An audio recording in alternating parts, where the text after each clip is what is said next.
नमस्कार, आप देख रहे हैं नवभारत समाचार। मैं हूं डॉक्टर नज़र। दोस्तों, प्रधानमंत्री मोदी ने 18 तारीख को विशेष सत्र बुलाकर लोगों को चौंका दिया है। मोदी जी विशेष सत्र में किस रहस्य से पर्दा उठाने वाले हैं, इस बात को लेकर आम आदमी से लेकर सत्ता के गलियारे तक हलचल सी देखी जा सकती है। आगामी लोकसभा चुनाव को लेकर मोदी जी कौन सा पत्ता फेंकने वाले हैं, उससे पहले राहुल गांधी ने दहला का पत्ता छोड़कर बीजेपी की नींदें उड़ा दी हैं। आगामी चुनाव को लेकर विरोधी सभी दल एकजुट होकर इंडिया अलायंस या कांग्रेस अलायंस भी कह सकते हैं, सभी दल एक साथ मिलकर मोदी सरकार को उखाड़ फेंकने की योजना बनाते हुए नजर आ रहे हैं। मुंबई महाराष्ट्र में इंडिया अलायंस की एक बैठक की गई। बैठक में मीडिया को स्वतंत्रता देने और हर हाल में मोदी सरकार को उखाड़ फेंकने का संकल्प लिया गया। मीटिंग में मीडिया के संबंध में नेताओं ने कहा कि मीडिया दबाव में काम कर रही है, जो वो बोलते हैं वही लिखा जाता है या बोला जाता है, लेकिन आगे ऐसा नहीं होगा। मीडिया को सही और गलत को गलत कहने की पूरी स्वतंत्रता होगी। इन तस्वीरों से ये पता चलता है कि गठबंधन में सभी की भागीदारी बराबर है। 5 कमेटियां बनाई गई हैं और हर कमेटी में कांग्रेस ने अपना एक ही नेता रखा है। I don't want to comment much about the press, but I think Lalu ji said it best. You're also in some ways restricted and chained, and India Alliance is working to free you from your chains. Thank you. ये आपको बताया गया कि कैसे media पर ही कब्जा कर लिया। कोई भी दूसरे की बात कम छपता और ज्यादातर उन्हीं की बात छपते रहती। कितना काम पहले हुआ है, अलग अलग राज्यों ने कितना काम किया है, दूसरे पार्टियों ने, उसका कम छपता। ये कम करते हैं और ज्यादा छपता रहता है। तभी तो आप लोगों पर कब्जा न है जी, तब तो उपाय है। और जब एक बार उनसे मुक्ति मिलेगी तो आप सब प्रेस वाले आजाद होइएगा और जो आपको उचित लगेगा वही लिखिएगा और वही बोलिएगा। ये बहुत जरूरी है। अगर प्रेस के लोग कुछ लिखते हैं, कहीं क्या काम हो रहा है, क्या ठीक नहीं हो रहा है, वो जब लिखते हैं तो उसका असर जनता पर कितना पड़ता है। और आजकल देख रहे हैं कोई काम नहीं कर रहे हैं और खाली उनका बड़ाई हो रहा है। मीडिया उनके साथ है, वो एक उनके दिमाग में है। प्रेस मीडिया हो, टीवी हो, ये सारी चीज़ें मेरे पास है, ये उनका कहना है।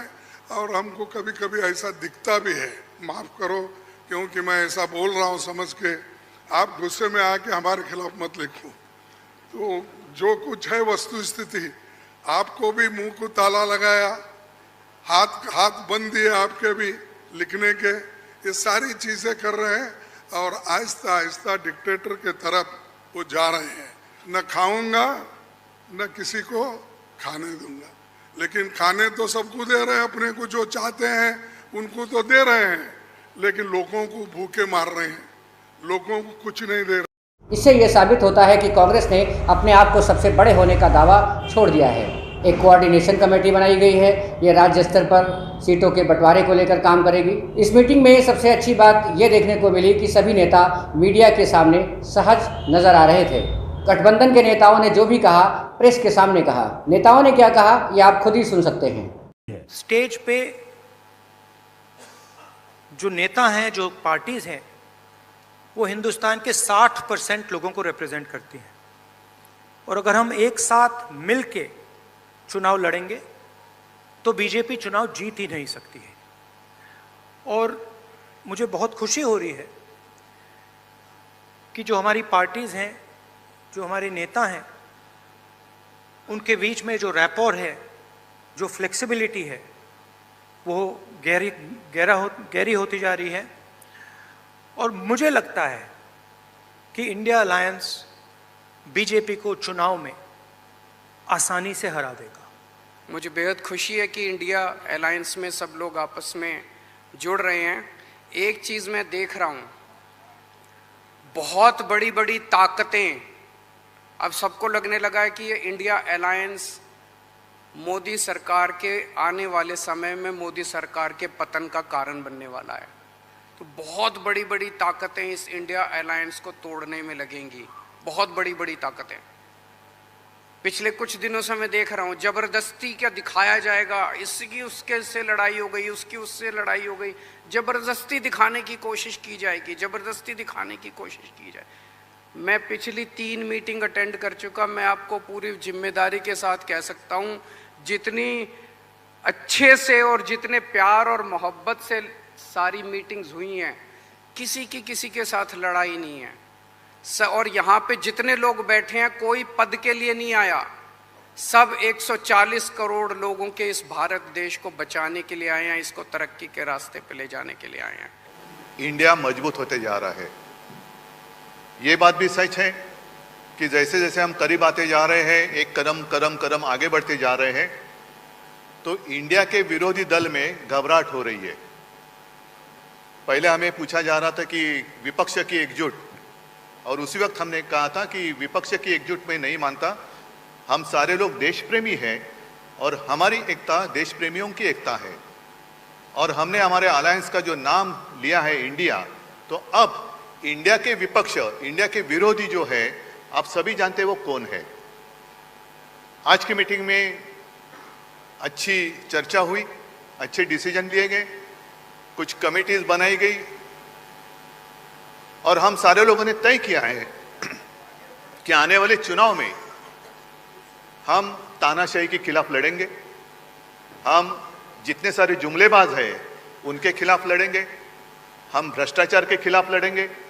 और एक बात मैं जरूर बताना चाहता हूं कि हम मित्र परिवारवाद के खिलाफ भी जरूर लड़ेंगे। और वो इसलिए कि मैंने बंगलोर में कहा था कि भारत मेरा परिवार है, हम सब भारतीय हैं, तो सारा भारत मेरा परिवार है। परिवारवाद की अगर बात करें तो भारत परिवार छोड़कर इलेक्शन चुनाव के दरमियान एक नारा होता है, मैंने भी सुना था उस वक्त, सबका साथ सबका विकास।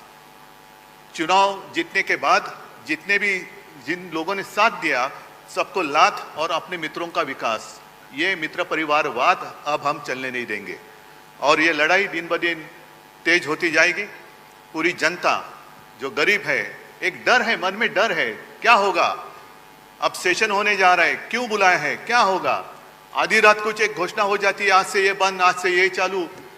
तो ये जो डर है, सब लोगों को हम एक विश्वास दिलाना चाहते हैं कि डरिए मत, भय मुक्त भारत के लिए हम सारे लोग इकट्ठा आए हैं। गांधी जी को भी हम काफ़ी मजबूती के साथ विश्वास हम लोग दिलाते हैं कि हम सब एकजुट हो करके सभी लोगों को एकोमोडेट करके आगे सीट शेयरिंग अब शुरू होगा, सीट शेयरिंग।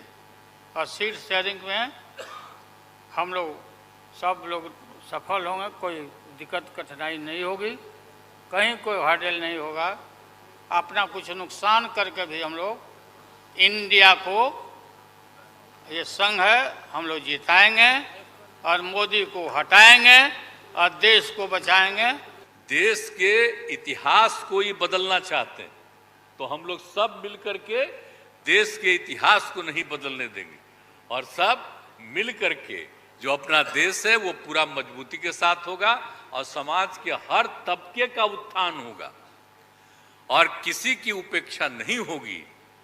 तो इसीलिए सब मिल करके, और जानते भी न हैं, बहुत कोशिश चलते रहते हैं हिंदू मुस्लिम कुछ इधर उधर हो जाए, लेकिन सबको एकजुट होकर के न है जी, देश तो सबका है ना, तो सब एकजुट होकर के, तो सब मिल करके और सारा अच्छा काम कर रहे हैं, तो सबको लेकर के आगे बढ़ाना है। और तो इसीलिए जरूरी है कि अब सब लोग, अब अच्छा हो गया है, सब लोगों को अपना अपना अधिकार था, तो लेकिन अब इतना ज़्यादा हम कोशिश करते रहे, बहुत कहते रहे कि जरा मिल जाइए, तो बात समझते समझते हो गया। अब तो हम यही चाहते हैं कि अब तेजी से काम हो, तो आज ही तय कर लिया है लोगों ने कि अब तेजी से हम लोग अभी से शुरू कर देंगे। अब कोई ठिकाना नहीं है, चुनाव समय के पहले भी हो सकता है, कोई ठीक नहीं है, इसलिए हम लोगों को भी तो अलर्ट रहना न पड़ेगा। इसलिए हम लोग सब इंटरनल बात पूरा कर लिए। यही मैं भी 55 साल से पॉलिटिक्स में हूँ और 52 साल से एमएलए, एमपी, राज्यसभा का मेंबर हूँ। मैं ऐसा नहीं देखा, कोई ऐसा चीफ मिनिस्टर किया नहीं ऐसा। लेकिन आज मोदी सडनली और एक बात की कि बिजनेस एडवाइजरी कमेटी को नहीं पूछे, अपोजिशन लीडर को भी नहीं बुलाए, किसी को बुलाए बगैर वो पार्लियामेंट का डेट देकर स्पेशल सेशन बुला रहे हैं।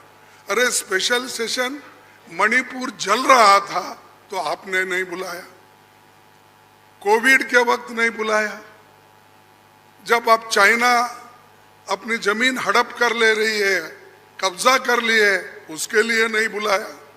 लोग तंग और तबाह इसमें ये हमारा नोटबंदी के वक्त परेशान थे, माइग्रेंट वर्कर परेशान, उस वक्त नहीं बुलाया।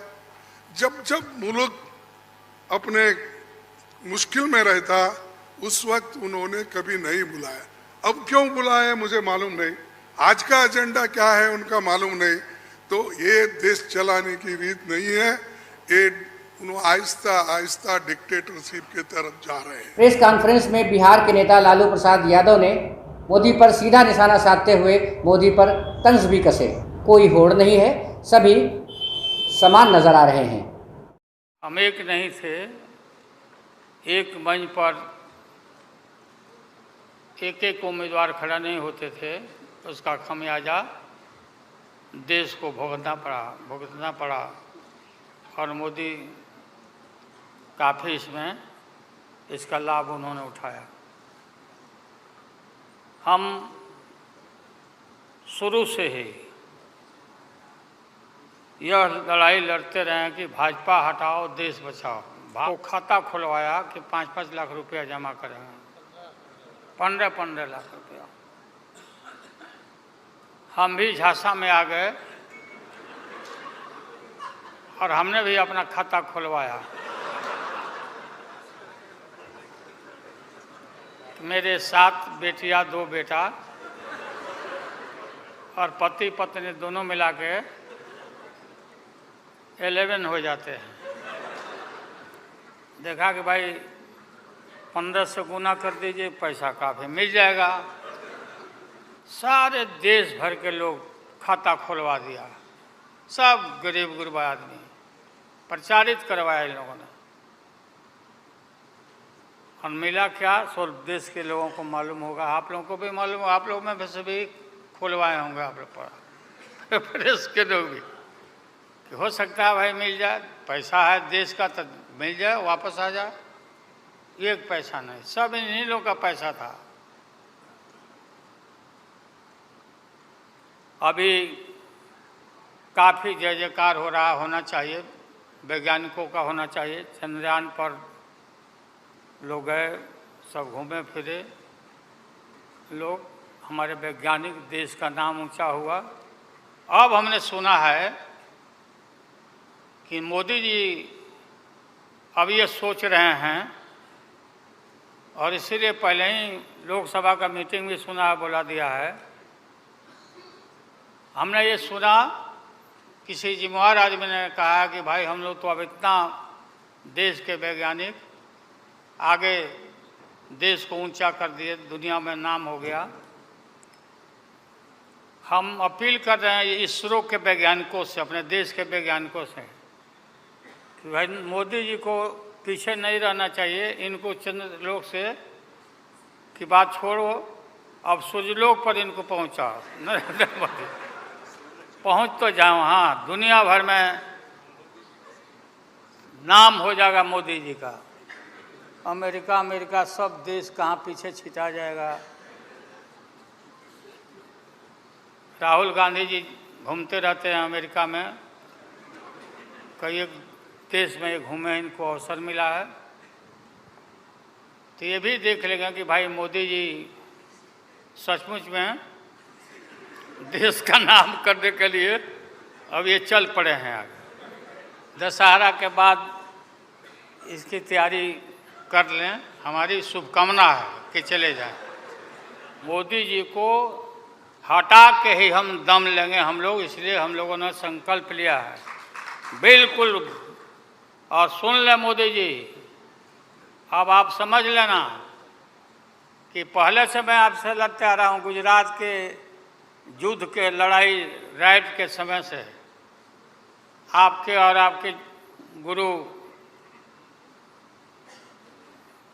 कौन अध्यक्ष है वो? हाँ? नहीं नहीं, उनके पार्टी के अध्यक्ष ही हैं। अडवाणी जी को तो गिरफ्तार किया था, वो नहीं भाई।